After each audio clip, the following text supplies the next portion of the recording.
Hello dear students, तो कैसे हैं आप सब? बढ़िया होंगे। आपकी स्टडी लगातार चल रही होगी। उसी सीरीज में हम आगे बढ़ते हैं। हम डील कर रहे हैं एमएससी का ये टॉप 100 सीरीज। इस टॉप 100 सीरीज में हम आज देख रहे हैं दूसरा लेक्चर क्लास। दूसरे लेक्चर क्लास में हम लोग न्यूक्लियस को लेके आए हैं। फर्स्ट लेक्चर क्लास अभी आप विजिट नहीं कर पाए हैं तो प्लेलिस्ट में कर लीजिए। मैं वीडियो के नीचे लिंक दे रहा हूं डिस्क्रिप्शन में, आप उसको चेकआउट कर सकते हैं। यदि इसके मॉक टेस्ट चाहिए, इसके आपको प्रैक्टिस टेस्ट चाहिए एंड बाकी जो स्टडी मटेरियल है वो पीडीएफ फॉर्मेट में चाहिए तो आपको विजिट करना पड़ेगा। कहां पे? हमारे एप्लीकेशंस के अंदर। तो हमारा जो ऐप है VNR का द लर्निंग ऐप है, उसका भी मैं लिंक नीचे दे दूंगा। आप डाउनलोड कीजिए, वहां पे जाइए, आपको ऊपर दिख जाएगा। ठीक, एक पीले कलर का बैनर होगा, उस बैनर को आप उस बैनर के साथ आप जा सकते हैं। ठीक, जो आप इस फीस में इनरोलिंग करके अपने प्रैक्टिस शीट, बाकी मॉक टेस्ट, जो भी क्राइटेरिया है, practice sheet, mock test, lecture classes and हमारे साथ साथ हमारे जो प्रैक्टिस सेट के बाद हमारे जो स्पेशल नोट्स आते हैं वो नोट्स भी वहां पे आपको मिल जाएगा। ठीक, 100 दिन का ये वीडियो है, स्पेशल 100 दिन उसका टाइम भी है। 100 दिन आप जिस दिन ज्वाइन करेंगे उससे 100 दिनों तक वो आपके साथ रहेगा। ठीक, यदि परीक्षा टर जाता है तो वो टेस्ट भी आगे की ओर बढ़ा दिया जाएगा, कोई इसमें डाउट नहीं है। ठीक, तो चलते हैं अपने टॉपिक को डील करते हैं। आज हमारा टॉपिक हमारे पास है क्या? हमारा है न्यूक्लियस। हमने फर्स्ट टॉपिक में देखा था यूकैरियोटिक्स और प्रोकैरियोटिक्स में डिफरेंस एंड बाकी उसके सिमिलरिटीज एंड हमने देख लिया था बायो मेम्ब्रेन को। अब हमारे पास आता है न्यूक्लियस। न्यूक्लियस की बात करते हैं। सबसे पहले इसको डिस्कवर करने की जब बात आती है तो रॉबर्ट ब्राउन साहब ने इसको 1831 ईस्वी में, मतलब 1831 में इसको डिस्कवर किया था। लेकिन हमारी पीके गुप्ता की बायोलॉजी कहती है कि 1833 में आए थे। तो सही किसको माने? मैंने जब रिसर्च थोड़ा सा किया तो वो 1831 से है। मतलब डायरेक्टली तो नहीं बोल सकते पीके गुप्ता गलत है, ये तो बोला जा सकता है। अब तो बोल सकते हैं कि पीके गुप्ता साहब ने कहीं ना कहीं रॉन्ग पोजीशन दे दी है, 1833 में दिखा दिए हैं। अब इन्होंने इंडिविजुअली कैरियन का खोज किया था, डिस्कवरी किया था किसका? अपने न्यूक्लियस का। लेकिन हमारे पास टाइम टू टाइम आगे बढ़ता गया। क्या टाइम आगे बढ़ता गया? जब आगे बढ़ता गया तो एक जर्मन साइंटिस्ट थे। क्या थे? एक जर्मन साइंटिस्ट थे जिसका नाम था स्पेशल हैमरलिंग बोलते हैं इनको। क्या बोलते हैं? हैमरलिंग नाम के साइंटिस्ट थे। तो हैमरलिंग ने क्या किया? स्पेशली इसी न्यूक्लियस का, जो हमारे पास न्यूक्लियस था, ये 1934 की बात करता है। किसकी? 1934 की बात करता है कि 1934 में हैमरलिंग ने न्यूक्लियस की कहीं ना कहीं कैटेगरी के साथ साथ, न्यूक्लियस की जो कैटेगरी थे उसको ध्यान में रखते हुए इसके सारे जो कैरेक्टर्स थे, इंडिविजुअली कैरेक्टर थे हमारे सेल के अंदर, उस इंडिविजुअली कैरेक्टर्स को हैमरलिंग ने कहीं ना कहीं प्रस्तुत करने की कोशिश किया है। ये चीज ध्यान देना। मतलब 1834 और 1934 में कौन आएंगे? स्पेशली यहां पे हमारे पास क्या आ जाएंगे? हैमरलिंग नाम के साइंटिस्ट आ जाएंगे। तो हैमरलिंग कहां के थे? हैमरलिंग जर्मन के थे, जर्मन जूलॉजिस्ट थे। ये चीज आप ध्यान दीजिएगा। ठीक, आगे बढ़ते हैं, थोड़ा सा फीचर्स को पढ़ेंगे और फीचर्स के साथ हम टॉपिक को भी देखेंगे। बात करते हैं कैरेक्टर्स की। जब कैरेक्टर्स की बात करते हैं, सबसे पहले बेसिक चीज है, क्योंकि यहाँ पे हमको शॉर्ट टू शॉर्ट चलना है। पूरे हमारे सेल बायोलॉजी से 2 क्वेश्चन पूछा जाएगा तो हमको 2 क्वेश्चंस के बेसिस पे ही पॉइंट टू पॉइंट करने होंगे। ठीक, सबसे पहले बात करते हैं जो न्यूक्लियस होता है वो एक लार्जेस्ट, क्या एक लार्जेस्ट सेल ऑर्गेनेस होता है। ये चीज ध्यान दीजिएगा। क्या होता है? लार्जेस्ट सेल ऑर्गेनेस होता है जो पूरे बॉडी का लगभग, पूरे सेल का, पूरा जो सेल होता है पूरे सेल का 25% वॉल्यूम को कवर करता है। मतलब ये हमारा एक छोटा सा सेल होगा। इस छोटे से सेल में जो पाया जाने वाला ये न्यूक्लियस हमारा है, क्या ये जो हमारा न्यूक्लियस पाया जा रहा है ये स्पेशली क्या करेगा? 25% एरिया को बना लेता है और बाकी जो 25% बचेगा उसमें पूरा सेल, पूरा का पूरा सेल रहता है। ये चीज आप ध्यान दीजिएगा। ठीक, आगे बात करता है कि ये जो न्यूक्लियस होता है वो लगभग सभी, क्या सभी सेल्स में प्रेजेंट होता है, केवल आरबीसी को छोड़ के। क्या? आरबीसी को छोड़ के। और जो हमारे जाइलम होते हैं, ठीक, क्या होते हैं? जाइलम होते हैं। स्पेशल जाइलम और आरबीसी को छोड़कर सब जगह प्लांट सेल्स में जाइलम एंड एनिमल सेल्स में आरबीसी को छोड़कर सब जगह हमारे क्या पाए जाएंगे? न्यूक्लियस देखने के लिए मिल जाते हैं। आरबीसी के पास भी न्यूक्लियस होता है लेकिन वो खत्म हो जाता है हीमोग्लोबिन के आने की वजह से। और जो हमारे पास नार्मोब्लास्ट एक्टिविटी होता है एरिथ्रोसाइट्स के अंदर, वो हम पढ़ाएंगे कभी आपको, तो वहां पे आपको बता दिया जाएगा कि नार्मोब्लास्ट क्या है, ब्लेफेरोब्लास्ट क्या है। वो एक्टिविटी है ब्लड सेल्स के फॉर्मेशंस की। उनमें न्यूक्लियस होता है प्रारंभिक समय में, इनिशियल टाइम में होता है, लेकिन फाइनल जैसे जैसे बनता है हीमोग्लोबिन का परसेंटेज खत्म होता है और वहां से हमारा न्यूक्लियस क्या होता है? गायब होने लगता है। तो आप ध्यान दीजिएगा कि जो न्यूक्लियस होगा वो नेचर में सब में पाया जाएगा, लेकिन हमारे पास क्या होगा? जो हमारा आरबीसी सेल्स हैं, मतलब रेड ब्लड कार्पल्स होते हैं, उनमें देखने के लिए नहीं मिलेगा। मिलेगा। ठीक, आगे बात करते हैं, यहाँ पे बात करें प्रोकैरियोटिक सेल्स की, तो प्रोकैरियोटिक जो सेल्स होते हैं उनमें पाया जाने जो न्यूक्लियस होता है वो नॉट कवर्ड होता है, मतलब उनके ऊपर कोई वॉल स्ट्रक्चर्स, कोई स्पेशल वहां पे न्यूक्लियर मेम्ब्रेन देखने के लिए नहीं मिलता। लेकिन हमारे पास क्या कहता है ना यहाँ पे well defined membrane ends called prokaryotics, यानी स्पेशल हमारे पास प्रोकैरियोटिक्स जो होंगे, क्या होंगे, प्रोकैरियोटिक्स न्यूक्लियस होंगे, उनके बॉडी में कभी भी हमारा वेल डिफाइंड मेम्ब्रेन देखने के लिए नहीं मिलता है। ठीक, ऐसे न्यूक्लियस को हम लोग क्या बोलते हैं, हमने पिछले वीडियो में बताया था, जीनोफोर्स बोलते हैं या फिर उन्हें न्यूक्लियाइड बोलते हैं। तो कभी कभी ये क्वेश्चन यहां से बन सकता है एमसीक्यू के लिए, क्या एमसीक्यू के लिए यहां से क्वेश्चन बन सकता है कि जीनोफोर कहां प्रेजेंट होता है या फिर न्यूक्लियाइड कहां पे पाया जाता है। तो आपको कोई भी प्रोकैरियोटिक्स का एग्जांपल देगा तो आपको पता होना चाहिए कि प्रोकैरियोटिक्स एग्जांपल्स में ये पॉइंट्स क्या कह रहा है। ठीक, ऐसा नहीं डायरेक्टली बोलेगा कि जीनोफोर कहां प्रेजेंट होता है, प्रोकैरियोटिक, यूकैरियोटिक, अदर सेल्स, ऐसा कुछ नहीं बोलेगा। वो डायरेक्टली किसी ना किसी का एग्जांपल देगा, किसी स्पेशल वायरस का, आर्कियोबैक्टीरिया का, या फिर हमारे पास डिफरेंट वायरस हो सकते हैं, या फिर कोई एनिमल हो सकता है, या फिर किसी प्लांट्स का नाम हो सकता है। प्लांट्स यहाँ पे नहीं आएगा, एनिमल आएगा। ठीक, तो वहां पे एनिमल्स का नाम हो सकता है, इस चीज ध्यान दीजिएगा। तो जीनोफोर एंड बाकी जो हमारे क्या हैं यहाँ पे न्यूक्लियाइड्स हैं, तो इनको आप पॉइंट टू पॉइंट्स में ध्यान देंगे। अब यहाँ पे देखिए तो हमारे पास जो न्यूक्लियस होता है वो ढेर सारे वेरियस लाइक स्ट्रक्चर्स में रिप्रेजेंट होता है, मतलब अलग अलग सेल्स में अलग अलग न्यूक्लियस प्रेजेंट होते हैं, ये चीज ध्यान दीजिएगा। आगे बोलता क्या है, हमारे पास हमारा ओवल लाइक स्ट्रक्चर दिखाएगा, डेस्क लाइक स्ट्रक्चर दिखाता है, यहाँ पे लोम्बर दिखाता है, एंड हमारे पास इरेगुलर कंडीशंस में भी हमारे न्यूक्लियस समझ में आते हैं। जैसे हमारी बॉडी का एक नॉर्मल सेल्स होगा, उसमें न्यूक्लियस ऐसे गोल सा दिखेगा, लेकिन हमारा जो डब्ल्यूबीसी होता है उसमें न्यूक्लियस हमारा कुछ ऐसे दिख जाता है। ठीक, अरे सॉरी डब्ल्यूबीसी में, उसके बाद कुछ ऐसे डब्ल्यूबीसी जो सेल्स होते हैं उनमें न्यूक्लियस ऐसे दिखेगा। ठीक, तो ये हमारे पास क्या होते हैं, एक होता है हमारा मोनोमार्फिक, एक होता है डाइमार्फिक, एक होता है स्पेशल पॉलीमार्फिक। मोनोमार्फिक मतलब स्पेशल यहाँ पे एक न्यूक्लियस एक सेल के अंदर, डाइमार्फिक का मतलब दो, एक ही सेल के अंदर दो न्यूक्लियस, पॉलीमार्फिक का मतलब दो से जब अधिक न्यूक्लियस पाए जाते हैं तो उसको पॉलीमार्फिक कंडीशंस कहते हैं, किसके, न्यूक्लियस के अंदर। ठीक, उसके सेल के अंदर। यहाँ पे क्या है स्टूडेंट, यहाँ पे हम आगे बढ़ते हैं तो हमको देखने को क्या मिलता है कि हमारे जो न्यूक्लियस होते हैं काफी ज्यादा तो 1 मिलते हैं। देखो वही पॉइंट्स आ गया ना कि एक ही न्यूक्लियस देखने को मिलता है एक सेल में, नॉर्मली सेल्स में, लेकिन कभी कभी जो हमारे number various in different cells, मतलब कभी जो वो डिफरेंट सेल्स आते हैं उसमें हमारे पास क्या मिल जाएगा, इसको बाई न्यूक्लिएट बोलते हैं। क्या, by nucleate in liver cells, मतलब जो हमारा लिवर सेल्स होगा उसमें बाई न्यूक्लिएट होते हैं। जो हमारे कार्टिलेज होते हैं, जितने भी हमारे बॉडी में कार्टिलेज बने होते हैं वो कैसे होते हैं, बाई न्यूक्लियस होते हैं। एंड पॉलीन्यूक्लिएट कंडीशंस भी देखने को मिलता है, जैसे हमारे पास क्या है, ऑर्थोब्लास्ट्स होते हैं एंड स्केलेटन मसल्स होते हैं, यानी स्केलेटन मसल्स, डब्ल्यूबीसी एंड हमारे जो अदर सेल्स हैं उनमें हमारा स्पेशल कैसा मिलेगा, पॉलीन्यूक्लियाइड कंडीशंस मिल जाएगा। कैसा, पॉलीन्यूक्लियाइड कंडीशन कहां मिलेगा, आप ध्यान दीजिएगा। और हमारे पास बाई न्यूक्लियाइड कंडीशन कहां मिलेगा, ध्यान दीजिएगा, क्योंकि यही पॉइंट्स, ये जो लिवर वाला टेंडेंसी है, यहां से हमारा एमसीक्यू आ सकता है। हम करेंगे तो आपको पता होगा, एमसीक्यू सीरीज चलेगा।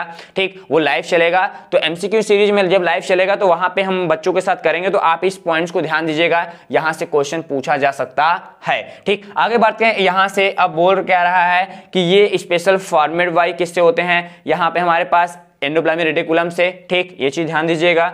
आगे बोलता है स्टूडेंट्स, अगले हमने पार्ट्स को देखे यहाँ पे, तो हम लोग क्या देखते हैं कि न्यूक्लियर जो हमारे पास है, क्या है, जो हमारे पास न्यूक्लियस है वो कैसे बनता है। तो बनने की जब बात होती है तो ये 4 पार्ट को डिजाइन करने के बाद हमारा न्यूक्लियस कहीं ना कहीं हमको मिलता हुआ दिखाई देगा। यानी 4 पार्ट को हम एक में जब मिला देंगे तो हमारा न्यूक्लियस कंसीडर करेगा, न्यूक्लियस पूरा कंप्लीट बंडल के रूप में आएगा। पहला हमारा पार्ट क्या है, पहला पार्ट यहां से दिख रहा है, जिसको क्या बोला जा रहा है, न्यूक्लियर मेम्ब्रेन बोलते हैं। क्या बोलते हैं, न्यूक्लियर मेम्ब्रेन। मतलब ये जो आउट ऑफ लेयर आपको दिखाई दे रही है, क्या, ये जो आउट ऑफ लेयर यहां से आपको स्काई कलर की दिखाई दे रही है, यही आउट ऑफ लेयर पूरा क्या है, हमारा न्यूक्लियर मेम्ब्रेन है। जैसे ये स्ट्रक्चर दिखाई दे रहा ना, ये हमारा आपका पूरा क्या हो जाएगा, पूरा न्यूक्लियर मेम्ब्रेन का स्ट्रक्चर्स हो जाएगा। ठीक, आगे बढ़ते हैं। इसको हम लोग क्या बोलते हैं, कैरियोथिका का नाम देते हैं एंड न्यूक्लियोलैमिला का नाम देते हैं। तो मैं इसीलिए लिख दिया हूं इसको कि आप इस पॉइंट्स को भी दोनों को ध्यान दीजिएगा। कभी कभी ना टीचर्स बच्चों के साथ उनके कह सकते हो कि इंटेलिजेंट से खेलते हैं और वो सोचते हैं कि हम जो पूछ रहे हैं वो टू द पॉइंट जा रहा है कि नहीं जा रहा। क्या है कि बेटा सबसे बेसिक चीज है, देखो बेटा बोल रहा हूं, कई बच्चों को ऐतराज होता है, वो आदत हो गई ऑफलाइन की, यहाँ पे स्टूडेंट क्या है कि यहाँ पे टू द पॉइंट्स इतना कवर करना है कि आखिरकार हमको जो मेन नाम पता होने के साथ साथ जो अदर नाम है, उसके जो स्पेशल निक नेम है, निक नेम को भी पता करना जरूरी हो जाता है। रीजन वहां पे ये है कि निक नेम प्रेजेंटेशंस कभी कभी दिखाता है, लेकिन जब दिखाता है तो हम लोग उस पॉइंट्स को क्लियर नहीं कर पाते। यही रीजन है कि हम लोग कहीं ना कहीं हमको डाउट हो जाता है पॉइंट्स में, हम समझ नहीं पाते कि क्या कहना चाह रहा है। ठीक, तो एक चीज ध्यान दीजिएगा, आप न्यूक्लियर मेम्ब्रेन को तो ध्यान देते ही हैं, क्या न्यूक्लियर मेम्ब्रेन को ध्यान देते हैं, लेकिन कैरियोथिका और न्यूक्लियो लैमिला का भी सही तरीके से ध्यान देंगे। मतलब इसी पॉइंट्स को क्या बोल देंगे, इसी पॉइंट्स को हमारा यहाँ पे क्या हो जाएगा, न्यूक्लियो लैमिला भी बोल सकते हो। ठीक, न्यूक्लियो लैमिला भी बोल सकते हो और कैरियोथिका भी बोल सकते हो। आगे वो बात करता है स्टूडेंट, अगला नंबर हमारे पास क्या है, न्यूक्लियोप्लाज्म है। क्या है, न्यूक्लियोप्लाज्म है। ये जो बीच में आपको दिख रहा है पूरा पूरा जो स्ट्रक्चर्स दिख रहा है, ठीक, ये जो अंदर इसमें क्या होंगे, ऐसे पूरे पूरे स्ट्रक्चर्स होंगे, पॉइंट पॉइंट, इनको क्या बोलते हैं, न्यूक्लियोप्लाज्म बोलते हैं। अब न्यूक्लियोप्लाज्म के अंदर हम लोग इसको कैरियोप्लाज्म भी बोल सकते हैं, हम लोग इसे न्यूक्लियर शेप के नाम से भी जानते हैं। तो न्यूक्लियर शेप एंड हमारे पास क्या होगा, स्पेशली कैरियोप्लाज्म एंड यहाँ पे न्यूक्लियोप्लाज्म बोला जा सकता है। कोई डाउट किसी को नहीं होना चाहिए। डाउट करते हो आपके क्लासेस में, खासकर मेरी क्लासेस में हम आराम से पढ़ाते हैं। देखो दो चीज है, आप दो टाइप्स के टीचर्स होते हैं। एक टीचर्स होते हैं जो आपको मटेरियल प्रोवाइड करते हैं, एक टीचर्स होते हैं जो मटेरियल के साथ खुद अपने आप को प्रोवाइड करते हैं। ठीक, मैं चाहता हूं कि जो हमारे स्टूडेंट्स हो वो हमारे रियल स्टूडेंट्स हो, वो हमसे सीखने की चेष्टा करें। ठीक, वो आते हैं, यहाँ पे आए हैं आप, तो पूरा वीडियो खत्म होने में देखो वो आप देख रहे हो कि बीच में टीचर क्या कर रहा है, लेकिन हम लोग जो है वो पॉइंट टू पॉइंट जब डील किया जाएगा, आने वाले टॉपिक में भी कुछ टॉपिक ऐसे होते हैं जो आपको नहीं पता होंगे, जो मेरे यहां से निकलेगा वो तो जरूरी है, क्योंकि आप अभी बीएससी कर रहे हैं, हम लोग एमएससी करके खाली हो चुके हैं। तो वहां पे जो रिस्पॉन्सिबिलिटी हमारी बनती है वो बेसिक है कि हम आपको जो सीखे हैं या फिर हम लोग सीख रहे हैं उस चीजों को हम आपको सिखा सके, आप बेस्ट परफॉर्मेंस अपना दे सके। ये चीज ध्यान देना। तो जितना मैंने गलती किया है या फिर जो हमारे से गलती हुई है वो स्टूडेंट गलती ना करें, इसलिए आपके साथ हमारा इंटरकनेक्ट बहुत जल्दी होने वाला है। मैंने बताया था कि जस्ट हम लोग वाईफाई के लिए अप्लाई कर दिए हैं। हमारा वाईफाई सेटअप जैसे ही लगता है हम लाइव क्लास जल्द लेके आएंगे। नेटवर्क का बड़ा टिटिम्मा है, वीडियो अपलोड हो ही नहीं पा रहा है, तो नेटवर्क कहाँ से वाईफाई चलेगा। ठीक, तो वाईफाई मिल जाएगा। 5-6 दिन की और टाइमिंग, एक हफ्ते की बात है, उसके बाद रजिस्ट्रेशन कंप्लीट हो गया है। ठीक, आगे तीसरा क्या कर रहा है स्टूडेंट, यहाँ पे क्रोमेटिन नेटवर्क की बात कर रहा है। क्या, क्रोमेटिन नेटवर्क की बात कर रहा है, मतलब इनके बॉडी के अंदर ढेर सारे हमारे क्रोमेटिन पाए जाते हैं। क्या, क्रोमेटिन नेटवर्क पाए जाते हैं। ये क्रोमेटिन नेटवर्क ही आगे चल के पूरे के पूरे जो डीएनए होते हैं, क्या होते हैं, डीएनए होते हैं, इसी क्रोमेटिन नेटवर्क में डीएनए हमारा मिलेगा। ठीक, आगे बात करते हैं, यहां पे हमारे बीच में क्या पाया जाएगा, न्यूक्लियोलस होता है। क्या होता है, न्यूक्लियोलस। आप देख पा रहे हैं जो रेड कलर का दिखाई दे रहा है पूरा, ये हमारा क्या है, ये पूरा पूरा जो बॉडी दिखाई दे रहा है ये क्या है, न्यूक्लियोलस है। ये हमारे न्यूक्लियस के सेंटर पार्ट में प्रेजेंट होता है। क्या होता है, सेंटर पार्ट में प्रेजेंट होता है। और छोटे छोटे टॉपिक की बात करें तो हमारे पास क्या दिखेंगे, छोटे छोटे न्यूक्लियर पोर दिखेंगे। क्या दिखेंगे, छोटे छोटे न्यूक्लियर पोर दिखेंगे। ये जो न्यूक्लियर पोर पाया जा रहा है स्टूडेंट, हमको बचपन में पढ़ाया गया था कि ये जो न्यूक्लियर पोर होता है क्लास 9th में 4 से 6 होते हैं, लेकिन ये सारा गलत था। हम जब बड़े हुए तो हमको समझ में आया कि बहुत गलती हो गया। ये जो न्यूक्लियो पोर्स हैं उनके नंबर ज्यादा हो सकते हैं। कितने, उनके नंबर बहुतों ज्यादा हो सकते हैं। ये चीज आप ध्यान दीजिएगा। अब हमारे पास थोड़े थोड़े यहाँ पे क्या फाइब्रिस मिलते हैं। क्या मिलते हैं, फाइब्रिस मिल जाते हैं। ये स्पेशली जो फाइब्रिस होते हैं कहीं ना कहीं उसको मजबूती देने का काम करते हैं। एंड हमारे पास क्या, कैरियोप्लाज्म के बारे में मैंने बताया कि कैरियोप्लाज्म होगा और इसके कैरियोप्लाज्म के बॉडी के अंदर सारे क्या होंगे, गैन्यूल्स भी देखने के लिए मिल जाएंगे। क्या मिल जाएंगे, गैन्यूल्स भी देखने के लिए मिल जाएंगे। अब देखो स्टूडेंट्स, गैन्यूल के साथ हमारे पास यदि हम इसके केमिकली फीचर्स की बात करते हैं, क्या करते हैं हम इसके केमिकली फीचर्स की बात करते हैं, तो केमिकली फीचर्स में हमारे पास क्या आ जाएगा कि इसके 4 टाइप्स होते हैं, यानी 4 पार्ट से मिलकर बनाता है केमिकल्स में। ठीक, पहला हम इसको ऐसे 4 पार्ट कर दें। पहले पार्ट की बात करें और दूसरे और तीसरे पार्ट की बात करें और चौथे पार्ट की बात करें, तो पहले पार्ट में हम प्रोटीन को देखते हैं। यानी पूरा पूरा जो हमारा ये न्यूक्लियस पाया जा रहा है, इसमें जो प्रोटीन लेयर होगा यानी प्रोटीन होगा वो कितना होगा, वो हमारा 70% होगा। कितना होगा, 70% प्रोटीन देखने के लिए मिल जाता है। और बात करते हैं लिपिड की, तो लिपिड लेयर भी इनमें देखने के लिए मिलता है। लिपिड भी केमिकल्स होते हैं। जो लिपिड होता है वो हमारे पास क्या होगा, दूसरे नंबर पाया जाएगा। 3.5 से लेकर 4% तक हमारे पास क्या होता है, लिपिड देखने के लिए मिल जाएगा। ठीक, और थोड़ा सा आगे बढ़ते हैं तो यहाँ पे हमको क्या मिलेगा, डीऑक्सीराइबोज न्यूक्लिक एसिड मिलेगा, जिसको हम जस्ट लाइक डीएनए बोलते हैं। ठीक, क्या मिलेगा, डीऑक्सीराइबोज न्यूक्लिक एसिड मिलेगा। जो डीऑक्सीराइबोज न्यूक्लिक एसिड होता है वो डीएनए में थोड़ा ज्यादा होता है, यानी ये लगभग 10%, कितना, 10% हमारे पास क्या पाया जाएगा, स्पेशली डीएनए का मटेरियल देखने के लिए मिल जाएगा। और थोड़ा सा आगे बढ़ते हैं तो ये डील क्या रहता है, स्पेशली यहाँ पे आरएनए भी मिलेगा। क्या, आरएनए भी मिलेगा। जो आरएनए होता है वो डीएनए की तुलना में लगभग कितना होता है, 25% होता है। मतलब स्पेशली यहाँ से कह सकते हो 2.5 से लेकर 3% हमारे पास क्या मिलेगा, 3% हमारा क्या मिल जाएगा, आरएनए मिल जाएगा। ठीक, कोई दिक्कत नहीं। तो ये चीज ध्यान देना कि इसके केमिकली अरेंजमेंट की बात करते हैं तो केमिकली अरेंजमेंट्स में स्पेशली ये 4 क्राइटेरिया दिखाएगा। पहले क्राइटेरिया को हम कवर करेंगे तो हमारे पास क्या होगा, 70% हमारा प्रोटीन हो जाएगा। ठीक, अब दूसरे में हम करेंगे तो हमारे पास क्या हो जाएगा, दूसरा जो क्राइटेरिया है उसमें हमारा 3.5 से लेकर 4% हमारा क्या हो जाएगा, स्पेशल लिपिड हो जाएंगे। क्या होंगे, लिपिड हो जाएंगे। जो लिपिड होता है वो फास्फोरस का लिपिड होता है, इसलिए उसको फास्फोलिपिड कहते हैं। ठीक, और हमारे पास डीएनए पाया जाएगा 10% में, आरएनए पाया जाएगा स्पेशली 2.5 से लेकर 3% क्राइटेरिया में। ठीक, ये बेसिक टर्मिनोलॉजी है, इस चीज को आप ध्यान दीजिएगा। ठीक, आगे बढ़ते हैं। हमारे पास यहाँ पे आता है नंबर फर्स्ट पार्ट की जब बात करते हैं हम लोग, पार्ट देख लेते हैं। अब हमारे पास आता है न्यूक्लियर मेम्ब्रेन। जो न्यूक्लियर मेम्ब्रेन होता है वो डबल मेम्ब्रेन होता है। कैसा होता है, डबल मेम्ब्रेन होता है। इस चीज को ध्यान देना। तो यहाँ से क्या कह रहा है कि जो डबल मेम्ब्रेन होंगे एंड स्पेशली यहाँ पे इंटरनली ये कैसे होते हैं, ये पूरे के पूरे बॉडी को, जो हमारे स्ट्रांगनेस हैं एंड बाकी जो लेयर्स हैं वो बॉडी को, किसके बॉडी को, न्यूक्लियस के बॉडी को कहीं ना कहीं मजबूती देते हैं, स्ट्रांगनेस प्रदान करते हैं ताकि वो सही तरीके से उनसे जुड़ पाएं। ठीक, और इनके बॉडी में पाए जाने वाले जितने भी पोर्स होते हैं, क्या होते हैं, इनके बॉडी में क्या होते हैं, पोर्स होते हैं। और जो ये पोर्स होते हैं वो स्पेशली क्या करते हैं, मटेरियल्स को, क्या, मटेरियल्स को एक पार्ट से दूसरी पार्ट तक, यानी साइटोप्लाज्म कनेक्ट टू न्यूक्लियोप्लाज्म। ध्यान देना कैसे, मतलब मान लिया कि ये हमारा क्या है, न्यूक्लियस है। ठीक, ये इसके किनारे किनारे पाए जाने वाला हमारा एक नॉर्मल सा सेल है। ठीक, यहाँ पे हमारा जो पोर पाया जाएगा, मान लेते हैं कि यहाँ पे पोर होगा, कैसा, यहाँ पे हमारा पोर पाया जा रहा है।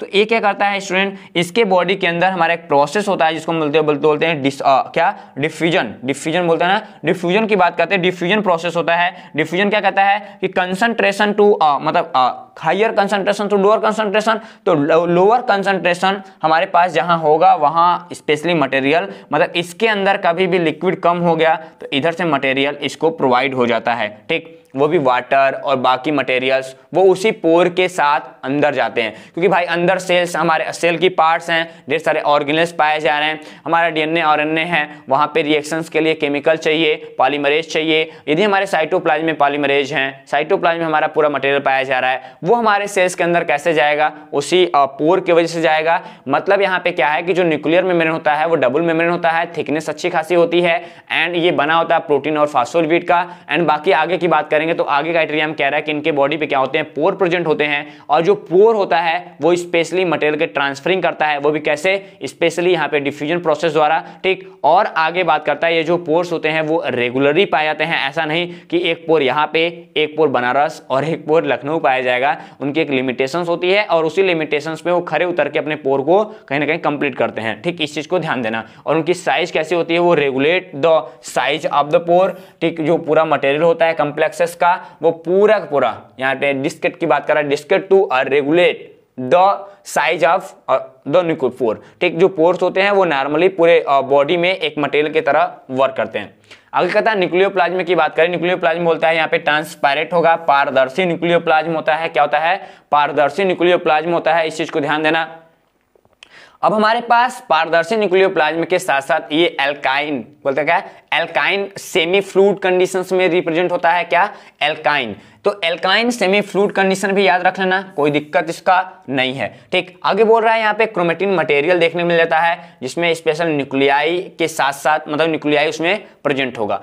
अब स्टूडेंट्स यहाँ पे हमारे पास यदि हम न्यूक्लियर मेम्ब्रेन और न्यूक्लियोप्लाज्म को देखें तो दोनों एक दूसरे से कैसे होते हैं, अटैच होते हैं। क्या होते हैं, दोनों एक दूसरे से अटैच होते हैं। ये चीज आप ध्यान दीजिएगा, ठीक। अब यहाँ पे हम लोग एक चीज ध्यान देते हैं कि हमारे पास हमने क्या देखा कि हमारे पास जो मेम्ब्रेन था वो किसका बना था, प्रोटीन का बना था, लेकिन यहाँ पे हमारे पास एल्काइन, बोला क्या कि एल्काइन सेमी फ्लूइड है। तो हमारे पास जो हमारा न्यूक्लियर मेम्ब्रेन था वो प्रोटीन के साथ बना था। जो प्रोटीन का क्राइटेरिया होता है वो लिपोप्रोटीन होता है। कैसा होता है, नोट कर लेना कि ये जो हमारा मेम्ब्रेन होता है वो लिपोप्रोटीन का बना होता है। ये चीज आप याद रखेंगे, और बाइलेयर होते हैं। आगे स्पेशली हमने क्या देखा, न्यूक्लियोप्लाज्म में देखा कि ट्रांसपेरेंट होंगे, एल्काइन सेमी फ्लूइड पाया जाएगा, ठीक। इनके अंदर क्रोमेटिन मटेरियल होगा एंड हमारे पास न्यूक्लियाई देखने के लिए मिल जाता है। और बात करता है कि इनके बॉडी में और होते हैं, क्या होते हैं, वाटर पाए जाते हैं, और वहां पे क्या मिलेंगे, हमारे पास मिनरल्स मिल जाते हैं, हमारे पास न्यूक्लियो प्रोटीन मिल जाते हैं। क्या, न्यूक्लियो प्रोटीन मिल जाते हैं, जिसको क्या बोलते हैं, फैसिलिटेट्स और द न्यूक्लियोसाइटिक, क्या बोलते हैं, न्यूक्लियोसाइटोप्लाज्मिक, ठीक, nucleocytoplasmic traffic through nuclear pore. यानी जो हमारे पास न्यूक्लियो प्रोटीन पाए जाएंगे वो क्या करेंगे, न्यूक्लियर पोर जो होगा उसके द्वारा थ्रो आउट किया जाता है। वो भी एक्टिविटी क्या, यहाँ पे न्यूक्लियोसाइटोप्लाज्मिक जो एक्टिविटी है उसके एक्टिविटी के थ्रू, ठीक। आगे जब हम थोड़ा थोड़ा और बढ़ते हैं तो यहाँ पे ये डील किया जाता है कि यही पूरा जो मटेरियल है, कौन वाला, न्यूक्लियोप्लाज्म वाला मटेरियल है, इसी न्यूक्लियोप्लाज्म में ढेर सारे हमारे क्या पाए जाएंगे, एंजाइम्स होंगे। क्या होंगे, ढेर सारे हमारे एंजाइम्स होंगे। न्यूक्लियोसाइट्स होते हैं, क्या, न्यूक्लियोटाइड्स होते हैं, न्यूक्लियोटाइड्स हमारे पाए जाएंगे एंड हमारे डीएनए पॉलीमरेज होंगे, आरएनए पॉलीमरेज पाया जाएगा। न्यूक्लियोसाइड किसको बोलते हैं, देखो दो टर्म यहाँ पे आएगा, एक आएगा न्यूक्लियोसाइड और एक आएगा न्यूक्लियोटाइड। जब न्यूक्लियोसाइड आता है तो वहां पे शुगर जुड़ा होता है, किससे, फास्फेट से। यही बोलते थे ना, किस यही जुड़ते थे, शुगर जुड़ा होगा फास्फेट से। ये बात होती थी, कोई दिक्कत किसी को नहीं होनी चाहिए, बात गलत है, ठीक। हमारा किससे जुड़ा होता है, हमारा जुड़ा होता है जब शुगर हमारे पास नाइट्रोजनी बेसिस से जुड़ जाता है, हमारे पास क्या बनेगा, यहाँ पे हमारा बन जाता है क्या, न्यूक्लियोसाइड। जब हमारे पास sugar plus nitrogenous bases plus phosphate जब जुड़ जाते हैं, इनको बोलते हैं न्यूक्लियोसाइड। ये हमारा न्यूक्लियोसाइड है, ये हमारा टाइड है, ठीक, ओके। और इनके बॉडी के अंदर जो ये मटेरियल है इनके बॉडी में वो क्या क्या मिलेगा स्टूडेंट, हमारे पास डीएनए पॉलीमरेज मिल जाएंगे, क्या, डीएनए पॉलीमरेज मिल जाएंगे, और आरएनए पॉलीमरेज भी देखने के लिए मिल जाएगा। ये चीज आप याद रखिएगा, ठीक। आगे बढ़े स्टूडेंट्स, तो हमारे पास क्या होता है, क्रोमेटिन नेटवर्क की बात करते हैं। ये फ्लेमिंग द्वारा प्रस्तुत किया गया था, किसके द्वारा, फ्लेमिंग द्वारा प्रस्तुत किया गया था 1879 में, ठीक। यहाँ से कहता है कि इनको हम डिटरमाइन यदि करते हैं सही तरीके से, बेसिक क्राइटेरिया हम देखते हैं कि हमारे पास जो क्रोमेटिन नेटवर्क होते हैं उसको टू टाइप में डिवाइड कर देते हैं। किसमें, टू टाइप में हम डिवाइड कर देते हैं, एक होता है हेट्रोक्रोमेटिन और दूसरा होता है यूक्रोमेटिन। तो ये चीज बहुत बेसिक चीज है, इसको मैंने छोटा सा पॉइंट्स आउट करने की बात किया है।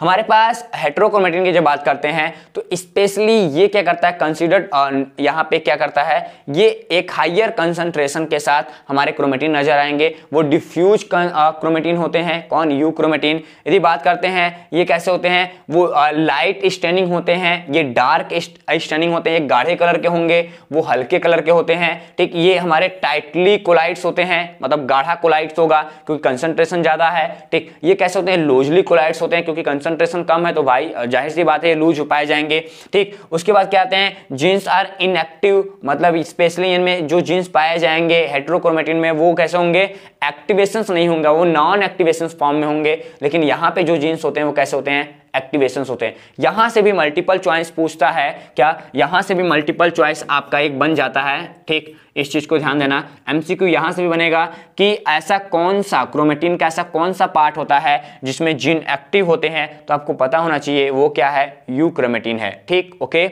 आगे बढ़ते हैं, यहाँ पे हमारे पास यहाँ पे क्या है, स्पेशली जो इसकी स्ट्रक्चर्स होते हैं वो कैसे होते हैं, वो हमारे शेप एस शेप जैसे होते हैं, कैसे होते हैं, एस शेप जैसे होते हैं। लेकिन यहाँ पे ईयरली एस शेप जैसा होता है, छोटा सा एफ जैसा स्ट्रक्चर दिखाता है रिप्लिकेट्स कंडीशंस में, ठीक। आगे बात करते हैं, यहाँ पे कोई भी हमारे पास क्या ट्रांसक्रिप्शन देखने के लिए नहीं मिलता, लेकिन यहाँ पे ट्रांसक्रिप्शन देखने के लिए मिल जाता है, ठीक। इस चीज को आप ध्यान दीजिएगा। आगे जब बात करते हैं स्टूडेंट्स बेसिक चीजों के बाद, हमारे पास एक फिगर आता है। इस फिगर में हमने बेसिक क्राइटेरिया को दिखाने की कोशिश किया है ताकि आपको टू द पॉइंट्स क्लियर हो पाए, ठीक।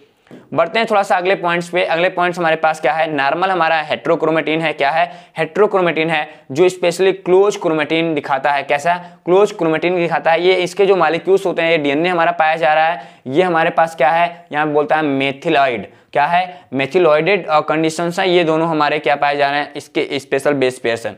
आगे कहता है कि ये जो हिस्टोन प्रोटीन से ये क्या है, पूरे हिस्टोन प्रोटीन से लगे हुए हैं। ठीक, लेकिन जैसे हेट्रोक्रोमेटिन स्पेशली ट्रांस क्या करता है, यहाँ पे बोलता है ना क्या, स्पेशल ट्रांसक्रिप्शन की बात करते हैं, तो ट्रांसक्रिप्शन की एक्टिविटी करने के बाद ये यूक्रोमेटिन में चेंज होता है, और यूक्रोमेटिन की जो एक्टिविटी होती है उसमें क्या होता है, हमारा डीएनए पॉलीमरेज, सॉरी हमारा क्या जाएगा, आरएनए पॉलीमरेज सेकेंड आता है, जो ट्रांसक्रिप्शन फैक्टर होता है। क्या होता है, ये जो एक्टिविटी देख रहे हो टीएसएस करके, ये ट्रांसक्रिप्शन फैक्टर होता है। तो ट्रांसक्रिप्शनल जो फैक्टर्स होते हैं, क्या होते हैं, ट्रांसक्रिप्शनल जो फैक्टर्स होते हैं वो उसको ट्रांसक्रिप्टेड करने में हेल्प करते हैं, और हमारा जो हिस्टोन प्रोटीन है वो तो बाहर लगा रहेगा। ठीक, ये क्या बोल रहा है, एस्टिल, क्या बोल रहा है, यहाँ पे एस्टिलेटेड हिस्टोन प्रोटीन टेल पाया जा रहा है, जो कहीं ना कहीं ओपन होने की कैटेगरी में हो जाता है। और इस वाले पूरे क्राइटेरिया को हम लोग क्या बोल देते हैं, यहाँ बोलते हैं न्यूक्लियोसोम बोलते हैं। क्या, न्यूक्लियोसोम बोलते हैं। अब जब न्यूक्लियोसोम कंडीशंस आ जाते हैं तो स्पेशली जो हमारा यूक्रोमेटिन होता है वो ओपन हो जाता है। यहाँ पे देखो क्लोज पाया जा रहा है,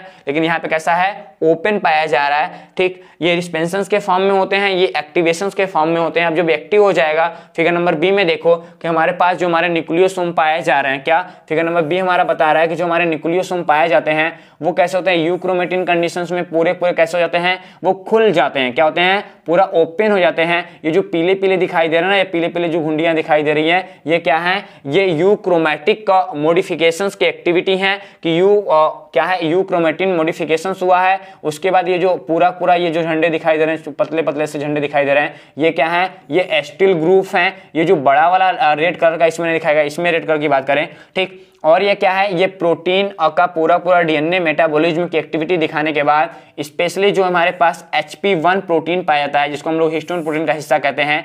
हिस्टोन प्रोटीन आगे चल के क्या बदल जाएगा, स्पेशली देखो हिस्टोन प्रोटीन यहाँ पे रिएक्शंस करेंगे। रिएक्शन करने के बाद किनसे रिएक्शन करते हैं, ये स्पेशली करते हैं इस वाले सेक्टर से। ये जो रेड कलर का छोटा सा पॉइंट दिखाई दे रहा है, इनसे करेंगे, और स्पेशली क्या बनाएंगे, यहाँ पे हेट्रोक्रोमैटिक मॉडिफिकेशंस का एक्टिविटी दे देते हैं। ये जो देखो येलो कलर कैसा था, ये हमारे पास यूक्रोमैटिक मॉडिफिकेशंस था, लेकिन जो हमारा रेड कलर है क्या है, ये हेट्रोक्रोमैटिन मॉडिफिकेशंस है। किससे आते हैं, ये पॉलीकॉम्ब फैमिली प्रोटीन्स होते हैं। क्या होते हैं, पॉलीकॉम्ब फैमिली प्रोटीन्स होते हैं, जिसको हम लोग क्या नाम देते हैं, जिसको नाम देते हैं H3K27Me। ठीक, तो इस चीज को ध्यान देना, ये आपसे कभी पूछा जा सकता है। वैसे एमसीक्यू यहां से बन सकता है, स्ट्रॉन्ग एमसीक्यू बनेगा हार्ड मीडियम में। ठीक, अब उसके बाद क्या है, ये जो एक्टिविटी है तीसरे पॉइंट्स में देखो, तीसरे पॉइंट्स की जब एक्टिविटी की बात करते हैं तो हमारे पास क्या आ जाएगा स्टूडेंट, हमारे पास मिलेगा कि जो हमारे हेट्रोक्रोमेटिन होते हैं वो क्या करते हैं, हिस्टोन मॉडिफिकेशन प्रोटीन के द्वारा क्या करते हैं, वो यहाँ पे क्रोमेटिन रिकोडिंग की बात करते हैं। फैक्टर आपस में लगेंगे, फैक्टर लगने के बाद पूरा ये जो प्रोसेस हुआ था, क्या ये जो प्रोसेस हुआ था, यानी हमने किसको, यूक्रोमेटिन को हेट्रोक्रोमेटिन में चेंज करने के बाद हमारे पास जो हेट्रोक्रोमेटिन मिलता है वो आगे पूरे ट्रॉफिक कंडीशन से गुजरने के बाद पूरा एक सिंगल कैसा, एक सिंगल पेयर्स का हमारे पास क्या बनाएगा, हेट्रोक्रोमेटिन चेन बनाता है। और ये चेन हमारे पास पूरे बाउंड्री एलिमेंट से आगे निकल जाएंगे, जो एक्टिवेशंस कंडीशंस में होंगे, जो आगे चल के बॉडी में हमारे पूरे जेनेटिक कंडीशंस को रिप्रेजेंट करेंगे। ठीक, ये थोड़ा सा हार्ड फिगर है, लेकिन कोई दिक्कत नहीं, ये शायद आप पहली बार देखे होंगे, लेकिन ये समझाने के लिए आपके लिए वैल्यूएबल था। आगे बात करते हैं लास्ट पॉइंट्स पे, हमारी तरफ क्या आ जाएगा, न्यूक्लियो, और क्या बात करते हैं हम लोग, अगले पॉइंट्स की बात करते हैं। हमारे पास अगला पॉइंट्स आ जाता है, इसको नाम देते हैं हम लोग क्या, यहाँ पे न्यूक्लियोलस। न्यूक्लियोलस की बात करते हैं तो फोंटाना की बात करें कि हमारे पास जो न्यूक्लियस की डिस्कवरी हुई है वो हमारे पास फोंटाना की बात करते हैं। कौन, फोंटाना की बात करते हैं। फोंटाना 1700 कब में, 81 में इसको फोंटाना ने डिस्कवर्ड कर दिया था। ठीक, क्या फोंटाना ने इसको डिस्कवर्ड किया था। बताया क्या था कि ये जो हमारे स्ट्रक्चर्स हैं, देखो ये क्या पाया जा रहा है, ये हमारे पास स्ट्रक्चर दिखाई दे रहा है जिसको हम लोग न्यूक्लियर की बात करते हैं। यहाँ पे कुछ हमारे न्यूक्लियर पोर दिखाई दे रहे हैं। ठीक, यहाँ पे हमको न्यूक्लियर दिखाई दे रहा है, यानी बीच का जो स्ट्रक्चर से स्टूडेंट ये दिखाई दे रहा है, इसको हम लोग क्या बोलते हैं, यहाँ पे हम लोग इसको न्यूक्लियस बोल देते हैं। यहाँ पे कहता है कि ये कैसा होगा, ये डॉर्कली होती है, डॉर्कली स्टैंडिंग ऑर्गेनेल्स होते हैं जो जनरली हमारे बॉडी के सेंट्रल कंडीशंस में देखने को मिलते हैं, किसके, न्यूक्लियस के। ठीक, आगे बोलता है कि इनकी जो नंबर्स होती है वो वेरियस टाइप्स होती है, मतलब अलग अलग स्पीसीज में अलग अलग नंबर्स हो सकते हैं, मतलब किसी में 2, किसी में 1, कभी कभी ये पॉली फॉर्म में भी देखने के लिए मिलेंगे। तो अलग अलग न्यूक्लियस अलग अलग सेल्स में होगा, ये मतलब सही, अलग अलग सेल्स के अंदर जो न्यूक्लियस पाए जा रहे हैं उनमें जो हमारे पास न्यूक्लियस के नंबर्स हैं वो अधिक हो सकते हैं, कम हो सकते हैं, ये डिपेंड करता है कि वो किस क्राइटेरिया का है। ठीक, आगे बात करें, यहाँ पे हमारे पास ये न्यूक्लियर ऑर्गेनाइजर रीजन दिखाता है। क्या, यहाँ पे न्यूक्लियर ऑर्गेनाइजर रीजन्स दिखाते हैं, मतलब ये न्यूक्लियस को ऑर्गेनाइज करने के लिए, ध्यान देना, क्या, न्यूक्लियस को ऑर्गेनाइज करने के लिए, उनको सही तरीके से चलाने के लिए, उनको कोऑर्डिनेट करने के लिए कहीं ना कहीं न्यूक्लियस की जरूरत पड़ जाती है। यहाँ पे यदि बात करें तो हमारे पास पूरा पूरा मिक्सचर्स इनके अंदर पाया जाता है, किसके साथ, वो स्पेशली कैल्शियम 2+ आयन। ये देखो मल्टीपल चॉइस बड़ा मस्त है। ठीक, याद रखना, जो कैल्शियम 2+ हमारे पास कंसंट्रेशन का इनके बॉडी के अंदर, किसके, इनके बॉडी के अंदर क्या पाया जाएगा, हमारा कैल्शियम 2+ पाया जाएगा। ये भी क्वेश्चन पूछ सकता है, यहाँ से MCQ बन सकता है कि हमारे पास बताओ जो न्यूक्लियोप्लाज्म होता है उसमें कौन सा मेटल पाया जाता है या कौन सा आयन पाया जाता है। तो आपको पता होना चाहिए कि यहाँ पे अब क्या पाया जाएगा, कैल्शियम 2+ आयन हमको देखने के लिए मिल जाएंगे। जो करता क्या है स्टूडेंट, ये स्पेशली हमारे पास डायरेक्ट करता है डीएनए, जो डीएनए करता है, डीएनए के डायरेक्शंस में ये आरएनए के सिंथेसिस करता है, स्पेशली किसके, आरएनए यानी राइबोसोमल जो आरएनए होते हैं उसकी रिस्पेक्ट में कहीं ना कहीं वर्क कर रहा होता है। ठीक, अब देखो स्टूडेंट, फोंटाना ने इसको डिस्कवर कर दिया था, लेकिन एक और कहानी आती है, डिस्कवर करने के बाद फोंटाना ने इसको न्यूक्लियस नाम नहीं, न्यूक्लियोलस नाम नहीं दिया था। जो न्यूक्लियोलस वर्ड का इस्तेमाल है वो हमारे पास 1840 ईस्वी में आया था। कब, ये काफी दिन बाद, मतलब 1840 ईस्वी में हमारे पास एक नाम साइंटिस्ट आया था, इसका नाम था शायद बोमॉन। क्या था, स्पेशली इनको बोलते हैं बोवन। ठीक, क्या बोलते हैं, बोमन बोलते हैं वैसे, बोमन। ठीक, बोमन। ठीक, तो बोमन नाम देते हैं। तो बोमन ने 1840 में इसको नाम दिया था स्पेशली न्यूक्लियोलस, लेकिन फोंटाना ने स्पेशल 1781 ईस्वी में इसको खोज लिया था। ठीक, और धीरे धीरे जैसे बढ़ते हैं तो अब बात होती है कि आखिरकार मटेरियल क्या क्या पाया जाएगा, कौन कौन से मटेरियल पाए जाएंगे। यदि केमिकली फीचर्स की बात करें, किसकी, केमिकली फीचर्स की बात करें, तो केमिकली फीचर्स में एक चीज ध्यान देना, जो हमारे पास न्यूक्लियोलस होता है उसमें भी कई टाइप के केमिकल्स होते हैं, यानी यहाँ पे डीएनए पाया जाएगा 10%, नोट कर लेना इसको, डीएनए हमारा 10% पाया जाएगा। और हम बाकी मटेरियल की बात करें, डीएनए के साथ हमारा आरएनए होता है, आरएनए कितना पाया जाएगा, यहाँ से 5% हमारा आरएनए देखने के लिए मिलेगा। ठीक, 1 2 3 सारी गलती हो गया। ठीक, थोड़ा सा करना है स्टूडेंट्स, इसको ऐसे कर लो। हमारे पास क्या होगा, हमारे पास स्पेशली इसमें आरएनए ज्यादा होता है, यानी आरएनए जो होगा वो 10% होगा। कितना, 10% हमारा क्या पाया जाएगा, आरएनए पाया जाएगा। ठीक, लेकिन जो हमारा डीएनए होगा वो कितना होगा, वो 5% होता है। डीएनए इसमें कम देखने के लिए मिलता है, 5% हमारा डीएनए देखने के लिए मिलेगा।